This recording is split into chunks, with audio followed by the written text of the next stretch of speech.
Looking for a fun way to win up to 25 times your money this football season? Test your skills on Prize Picks, the most exciting way to play daily fantasy sports. Just select 2 or more players, pick more or less on their projection for a wide variety of statistics, and place your entry. It's as easy as that. If you have the skills, you can turn $10 into $250 with just a few taps. Easy gameplay, quick withdrawals, and an enormous selection of players and stat options are what make Prize Picks the #1 daily fantasy sports app. Ready to test your skills? Join the Prize Picks community of more than 7 million football fans who have already signed up. Right now, Prize Picks will match your first deposit up to $100. Just visit prizepicks.com/get100 and use code GET100. That's code GET100 at prizepicks.com/get100 for a first deposit match up to $100. Prize Picks, daily fantasy sports made easy. Lucky Land Casino, asking people, what's the weirdest place you've gotten lucky? Lucky? In line at the deli, I guess? Aha, in my dentist's office. More than once, actually. Do I have to say? Yes, you do. In the car before my kids' PTA meeting. Really? Yes. Excuse me, what's the weirdest place you've gotten lucky? I never win and tell. Well, there you have it. You can get lucky anywhere, playing at LuckyLandSlots.com. Play for free right now. Are you feeling lucky? No purchase necessary. Void where prohibited by law. 18 plus. Terms and conditions apply. See website for details. Quiet, please. Good evening. Tonight's story is How the Camel Got His Hump by Rudyard Kipling. Now this is the next tale, and it tells how the camel got his big hump. In the beginning of years, when the world was so new and all, and the animals were just beginning to work for man, there was a camel, and he lived in the middle of the howling desert, because he did not want to work, and besides, he was a howler himself. So he ate sticks and thorns and tamarisks and milkweed and prickles, most excruciating idle.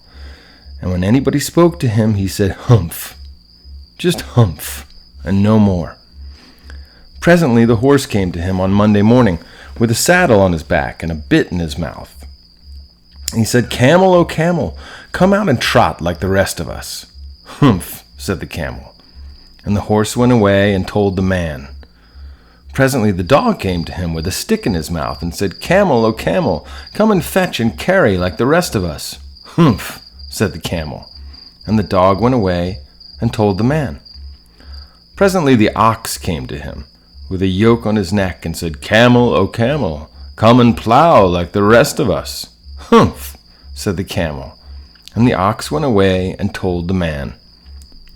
At the end of the day, the man called the horse and the dog and the ox together and said, "Three, oh three, I'm very sorry for you, with the world so new and all, but that humping thing in the desert can't work or he would have been here by now.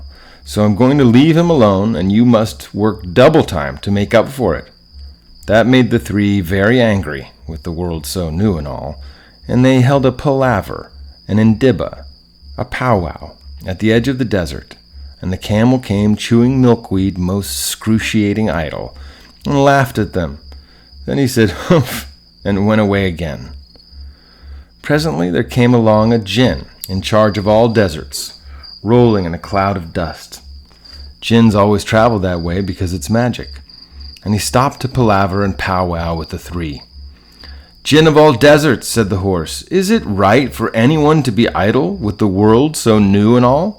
"Certainly not," said the djinn. "Well," said the horse, "there's a thing in the middle of your howling desert, and he's a howler himself, with a long neck and long legs, and he hasn't done a stroke of work since Monday morning. He won't trot." "Phew," said the djinn, whistling, "that's my camel. For all the gold in Arabia, what does he say about it?" "He says, 'Humph,'" said the dog, "and he won't fetch and carry." "Does he say anything else?" "Only 'Humph.' "And he won't plow," said the ox. "Very good," said the djinn. "I'll humph him if you'll kindly wait a minute."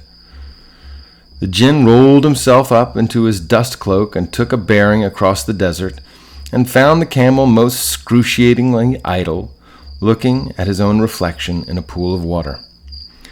"My long and bubbling friend," said the djinn, "what's this I hear you're not doing work, with the world being so new and all?" "Humph," said the camel.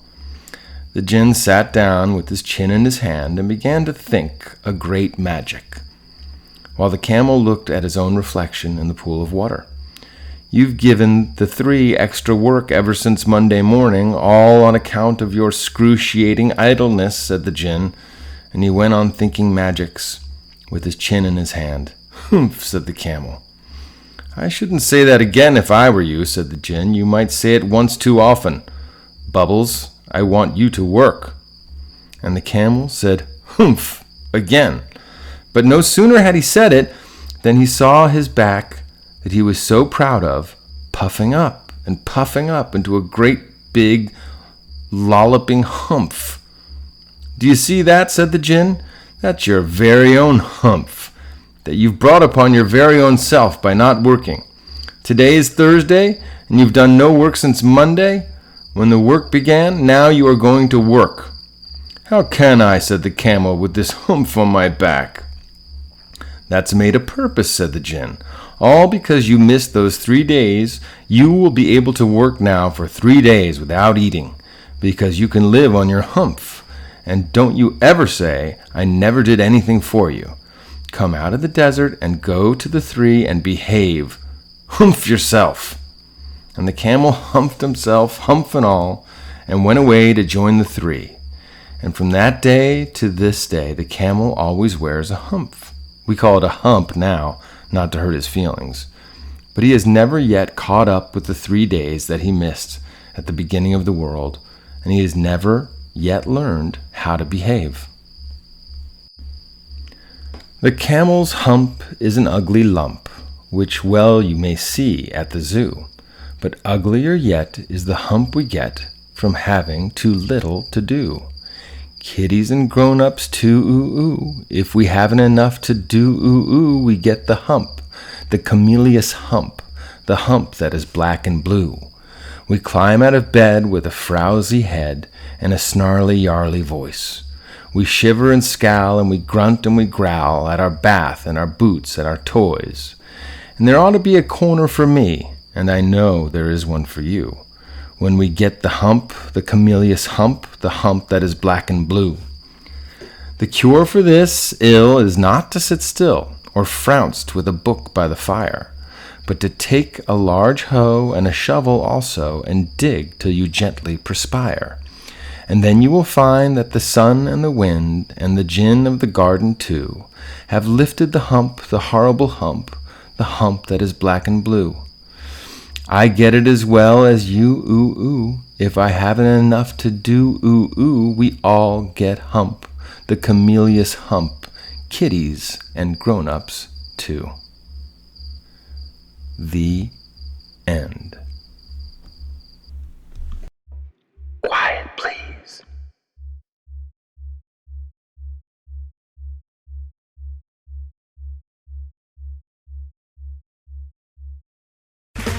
Okay, round 2. Name something that's not boring. A laundry? Ooh, a book club. Computer solitaire, huh? Ah, sorry, we were looking for Chumba Casino. That's right, ChumbaCasino.com has over 100 casino-style games. Join today and play for free for your chance to redeem some serious prizes. ChumbaCasino.com. No purchase necessary. Void where prohibited by law. 18+. Terms and conditions apply. See website for details. Are you ready for a rewarding career in the electrical industry? Quality Electric of the Coastal Carolinas, QECC, is looking for qualified electricians and electrical helpers to join its Charleston team. QECC offers guaranteed full-time hours, make up to $30 per hour with possible performance bonuses and career growth opportunities. Enjoy benefits like health insurance, dental and vision coverage, 401k plans, and more. If you're a motivated, experienced electrician, this job is for you. QECC is an equal opportunity employer. For all job inquiries, send email to hr@qeccinc.com.